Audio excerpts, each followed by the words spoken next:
a quaint caravan, there's a lady they call the gypsy. She can look in the future and drive away all your fears.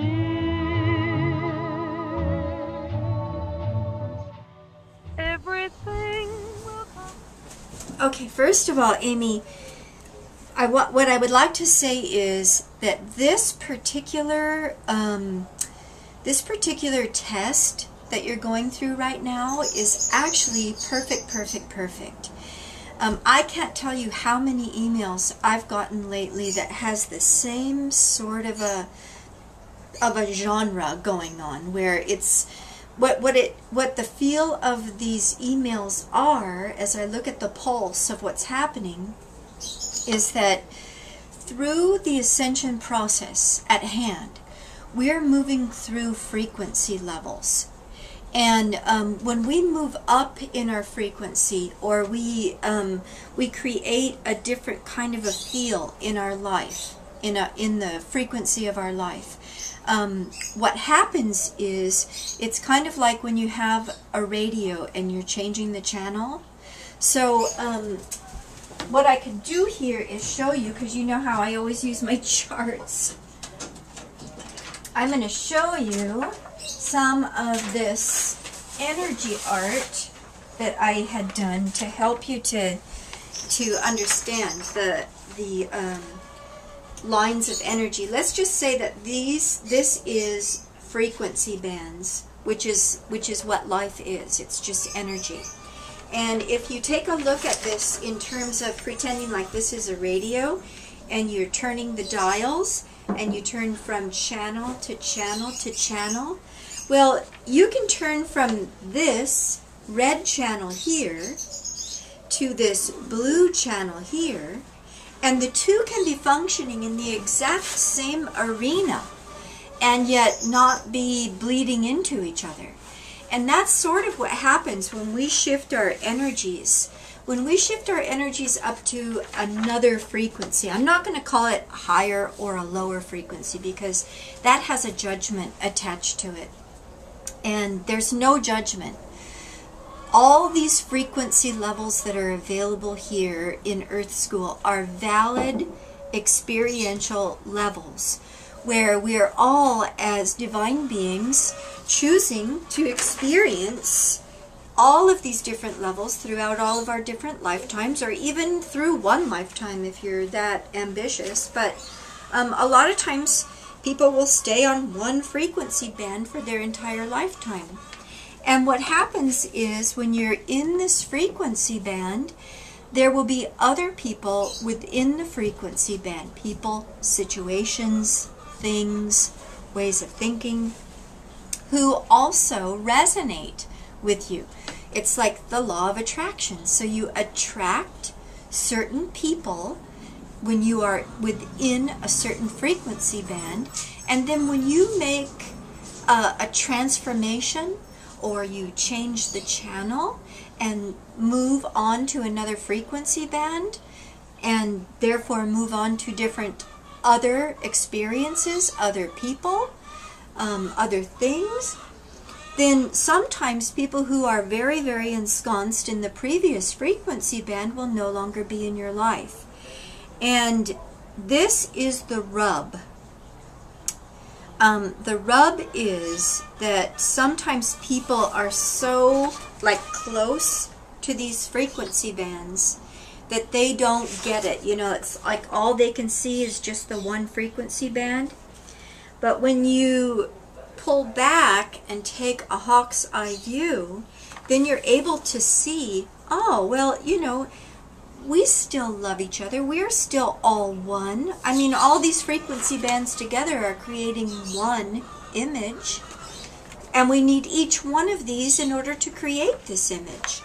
So when you pull back, you're able to say, you know, we're still lovers. We still are each other. You know, we don't have to create a situation, like I was saying about the sword, struggle and animosity. We don't have to have struggle. We don't have to have animosity. We can simply say, I have shifted from one frequency band to another, given that I am a divine being, and what I'm doing here in Earth School is experiencing all the different frequency bands. The only problem that we have right now, from what I see, is that our languaging doesn't permit for this. I mean,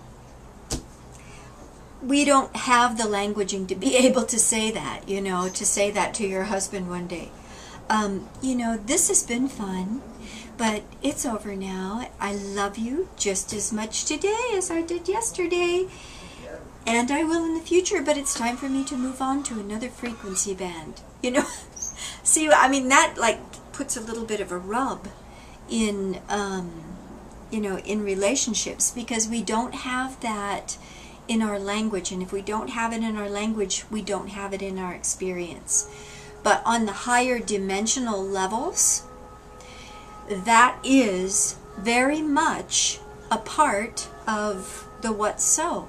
Everyone understands that eventually we all meld back into supreme and divine oneness, and we're all about, you know, moving from frequency band to frequency band, and discovering who it is that we are through that. So here is where we have the issue between the two of you. I can see that very clearly. And I can see, Amy, you know, even given, you know, knowing how it is that you're feeling, that you actually know all of these things that I'm talking about anyway. Okay, and then now we have another, well, first of all, I want to finish this line right here, because let me bring the camera over again, because here we have the other card, you know, so here we have the Lovers, here we have the Knight of Swords, which is your friend, and then here is the Nine of Cups. And so that card, you know, I probably won't have to go in too much on that, because I pretty much talked about what this is, how it is that you're dealing with this, how you're dealing with this, because cups are about relationship and nines are about the completion of the 3 threes, or the 9 is the number of the sage, the wise one. And when we're talking about the 3 threes, it's about going around the mountain. Remember, I said the first 3 is about the first test, and yay, I made it to 3. I went through the entire experience. And then the second 3, because 3 means growth, and then the second 3 means harmony, which is 6. And that's going around the mountain the second time, and you're like, yeah, I remember this, I remember that, I should do it this way this time, because last time it was, you know. So when you get around to being a 6, or harmony, you are a student on the path, well on the path. When you get around to 9, it's like going around the mountain the 3rd time, the 3 threes. When you get around to the 9, you become the sage, or the magi, and you say, I bless this with the sacred 3s. I have been the student, I've been the learner, and now I'm the teacher. And so this particular card with these 3 together have shown that you actually have been a part of this sister. I can't remember if you said it was a brother or a sister, a man or a woman, a male or a female, but I think it was a sister, if I recall correctly. Like I said, I get it confused because there's so many people who are moving through this right now, which, by the way, has a lot to do with the Wesak full moon that was last month's full moon. That was part of the message, leaving behind frequencies that are finishing up those frequencies and moving on to another frequency. But anyway, you have incarnated to be the assistance to this sister by exactly the vibration you're exhibiting. Because even though you told me she's been lashing out at you and saying all kinds of untruths about you to other people and actually undermining you in so many ways, because you've held the frequency of pure love for her, you actually are assisting her by holding that space. It's like what I talk about, holding the space of love. Like Mother Moon Pagan Monastery is a space where we hold, like the Garden of Eden frequency here. We're holding a space of love on Mother Earth, where we're straddling dimensions, where we're in the world but we're not of the world. We're actually bringing in the new energies of the new earth, as Eckhart Tolle calls it, or as the New Jerusalem is talked about in the book of Revelations in the Bible. So that is what it is that you're doing. And I know that you said it's bothering you a little bit because you don't really know what the right thing to do is. You don't know if you should engage her in love, or if you should stay back from her and allow her rage to peter out. And what I was thinking is, if you can take a look here at the next line. Okay, so here's this line here I wanted to show you. This is the Moon card, and what I get is that's you. And then this is the Seven of Cups, and I get that that's your friend. So a lot of times when you do these readings, there'll be people that show up, right? And so since we're just talking right now about you and she, that's the feeling that I'm getting.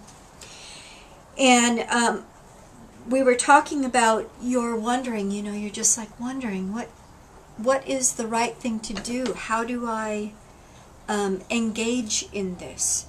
And these two cards are telling me how the both of you are looking at this. First of all, the Moon card is a major arcana card. And when we have major arcana cards, remember I told you that the suit cards, the earth, air, fire, and water, the pentacles, the swords, the cups, and the wands are, sometimes I just call that like the piddly-ass shit of life. And then the major arcana cards, I say, oh, pay attention, this is a major shift. This is, well, that's good to know here. But also, as we're talking